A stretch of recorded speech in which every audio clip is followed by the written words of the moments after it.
સુરતની વીર નર્મદ દક્ષિણ ગુજરાત યુનિવર્સિટીનો વિદ્યાર્થીઓ માટે નિર્ણય. તમામ ડિપાર્ટમેન્ટમાં અભ્યાસ કરતા વિદ્યાર્થીઓનો લેવામાં આવશે એલઆઈસી વીમો. યુનિવર્સિટીની એક્ઝિક્યુટિવ કાઉન્સિલની બેઠકમાં નિર્ણય લેવાયો છે. વિદ્યાર્થીઓની આર્થિક સુરક્ષા માટે યુનિવર્સિટી દ્વારા લેવામાં આવશે એલઆઈસી વીમો. અભ્યાસ દરમિયાન આર્થિક સુરક્ષા અને આપત્તિ સમયે સહાય મળે તેવો ઉદ્દેશ્ય સાથે આ નિર્ણય લેવામાં આવ્યો છે. એક્ઝિક્યુટિવ કાઉન્સિલના નિર્ણયને બોર્ડ ઓફ મેનેજમેન્ટ સમક્ષ રજૂ કરાશે. બોર્ડ ઓફ ડિરેક્ટર આપશે અંતિમ મંજૂરી. વીર નર્મદ દક્ષિણ ગુજરાત યુનિવર્સિટી દ્વારા એક વિદ્યાર્થીઓના હિતને લઈને એક મહત્વનો નિર્ણય કરવામાં આવ્યો છે.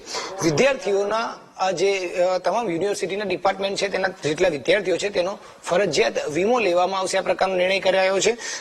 ખાસ કરીને આપણી સાથે વીર નર્મદ દક્ષિણ ગુજરાત યુનિવર્સિટીના કુલપતિ જોડાયા છે અને સપ્તે પણ વાત કરીશું. અને આ એક્ઝિક્યુટિવ કાઉન્સિલિંગની જે બેઠક મળી છે તેમાં આ મહત્વનો નિર્ણય લેવાયો છે, ત્યારે સવાલ પણ અનેક ઉપસ્થિત થયા છે અને સાથે સાથે આ નિર્ણય લેવાની પાછળનું કારણ શું છે તે અંગે પણ વાત કરીશું. કિશોરસિંહ ચાવડા આપણી સાથે જોડાયા છે. સાહેબ, વિદ્યાર્થીઓના હિતને લઈને એક મહત્વનો નિર્ણય કરાયો છે, કઈ રીતનો છે? એલઆઈસી ને લઈને કઈક વીમો લેવાના છે, શું છે?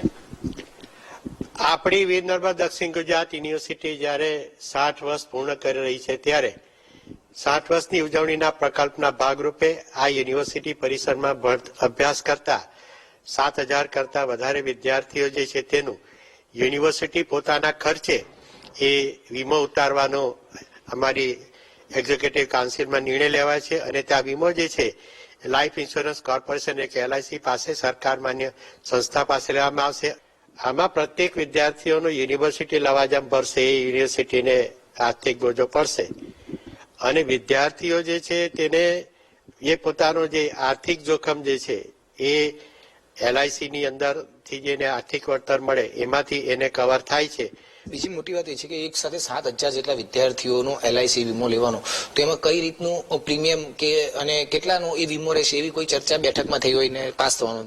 હાલમાં પ્રીમિયમની રકમ નક્કી થઈ નથી, પણ સામાન્ય રીતે એને 1 લાખ રૂપિયાનો પ્રત્યેકને અને એનાથી વધારે એ એલઆઈસી જોડે ચર્ચા ચાલુ છે, જેથી એની પ્રીમિયમની રકમ અને આગળની વાત થશે. પરંતુ આ નિર્ણય છે જ કે પ્રત્યેક વિદ્યાર્થીનો એલઆઈસી પાસેથી જીવન વીમો લેવામાં આવે.